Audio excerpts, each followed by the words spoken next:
अस्सलाम वालेकुम जी। मैं हूं सलमान हाशमी, आपको अपने चैनल पे खुश आमदीद कहता हूं। और आप लोगों से गुजारिश है कि मेरे चैनल को सब्सक्राइब करें और बेल आइकन को ज़रूर दबा दें ताकि आप तक मैं बर वक्त पहुंचता रहा करूं और आपको बहुत सारी खबरें, अंदर की खबरें देता रहा करूं। अच्छा जी, एक बहुत बड़ा तहलका मच गया है। तहलका मच गया है इस वक्त। पीटीआई के जो वर्कर्स हैं वो डांस पार्टियों पे और सारा कुछ करने पे तैयार हैं, लेकिन हो क्या गया है, कहानी थोड़ी सी तब्दील हो गई है। कहानी तब्दील नहीं हुई है, कहानी तब्दील कर दी गई है। अब वो किस वजह से की गई है, कोई जायदाद का कहानी है या क्या है, कुछ समझ में नहीं आ रही है।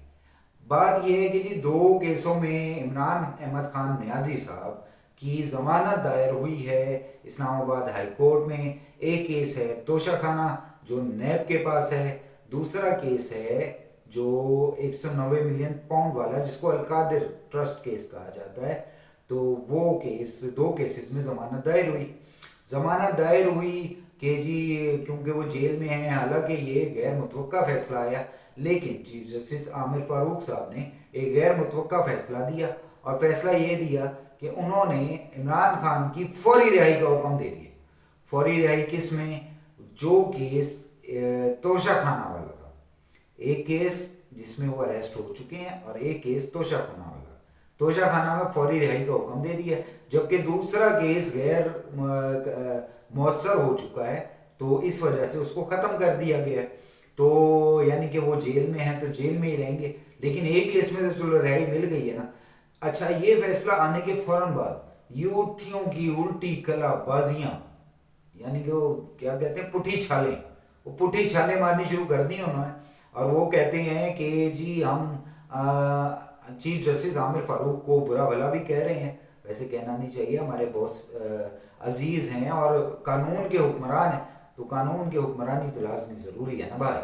अच्छा, तो उन्होंने उनके अगेंस्ट वो किया और कल के दिन में ही, बल्कि कल या सुबह, आज कल में, तो उस वक्त बुशरा बीबी ने एक केस दायर किया। उन्होंने कहा जी मेरी इमरान खान से तन्हाई में मुलाकात कराई जाए। मैं इसको कुछ और लफ्ज़ कहने लगा, लेकिन दर्द तन्हाई में, तो वो दर्द तन्हाई में मुलाकात ज़रूरी हो गई है क्योंकि मैंने घर की कुछ बातें करनी होती हैं तो मैं वो बातें नहीं कर सकती। तो वो वहाँ पे कैमरा ना लगा हो, वहाँ पे कुछ भी ना हो, मेरी ऐसी जगह पे इमरान खान से मुलाकात कराई जाए। वैसे मैं इसके बारे में और कुछ बता सकता हूँ जो मेरे जहन में आ रहा है, लेकिन मेरा प्रोग्राम क्योंकि बहनें बेटियाँ भी देखती हैं तो इस वजह से मैं वो अल्फाज को नहीं कहूँगा, उनको रोक के, ब्रेक लगा के, कि दर्द तन्हाई में तो वहाँ पे मुलाकात ज़रूरी है। तो वो जब केस दायर किया गया तो जो उनके वकील थे पंजोता साहब ने कहा कि जी मुझे मेरे क्लाइंट की तरफ से हिदायत है कि वो आप पे एतमाद नहीं करते, चीफ जस्टिस आमिर फारूक पे एतमाद नहीं करते जिन्होंने गैर मुतवक्का फैसला दिया। गैर मुतवक्का फैसला क्या दिया कि जिस तरह जब एक बंदा अरेस्ट हो जाता है उसकी सारी बेल्स कैंसिल हो जाती है, लेकिन उन्होंने फिर भी एक रिलीफ दिया, तो उन्होंने रिलीफ को नहीं लिया। हाँ, आमिर फारूक साहब ने उस वक्त उनसे कहा कि देखें जी आप ये गलत कर रहे हैं, ऐसे करना नहीं चाहिए आपको, लेकिन क्योंकि आप कर रहे हैं तो ठीक है हम फिर नोटिस करते हैं। उन्होंने नोटिस किए हैं दो चार डिपार्टमेंट्स को और उसके बाद केस को गैर मुय्यना मुद्दत के लिए मुअत्तल कर दिया है। कब तक?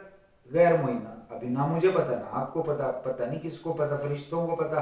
अच्छा, वो फरिश्ते अभी आ जाएंगे या कुछ अरसे बाद आएंगे वो आपको पता चल ही जाएगा।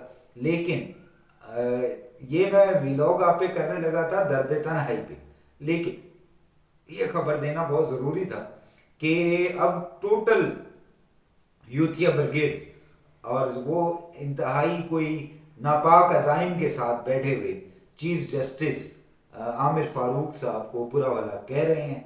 और ये वही आमिर फारूक साहब हैं जिन्होंने हर जगह पर इमरान खान साहब को रिलीफ दिया है, कानून से हटकर नहीं दिया क्योंकि वो दे नहीं सकते हैं, लेकिन जितना रिलीफ उन्होंने दिया है शायद उनको मिलना नहीं चाहिए था। लेकिन वो फिर भी ये नहीं चाहते कि यार किसी किस्म की कोई तोड़ फोड़, हंगामेबाजी, ये वो, हम ये नहीं कहेंगे कि वो प्रेशर में आए हैं, लेकिन उन्होंने बड़े तरीके से मामले को सेटल किया है, उन पर अदम एतमाद कर दिया है। यानी अब उनको आमिर फारूक से भी उम्मीद नहीं रही। तो इस पे भी इमरान खान साहब शायद गाना गा रहे होंगे کہ جو ان کے دوستوں نے عامر فاروق صاحب کے بارے میں کیا ہے وہ کہہ رہے ہوں گے دشمن نہ کرے دوست نے وہ کام کیا ہے. تو دیکھتے رہیے گا میرے پروگرام کو, بہت جلد آپ سے دوبارہ ملاقات ہوگی. اللہ تعالیٰ آپ کا حامی ناصر ہو.